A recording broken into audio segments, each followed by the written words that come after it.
Hello guys, welcome back to our new video.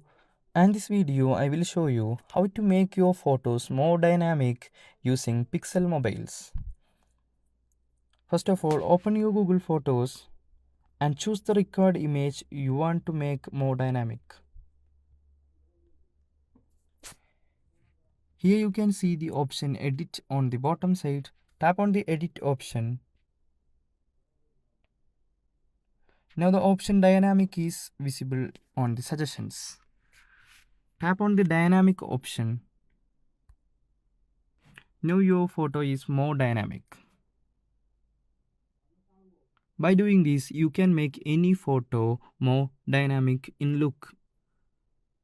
Tap on the Save Copy option on the bottom right corner to save the image into your device. By doing this, if you found this video useful, please do like and subscribe. Thanks for watching.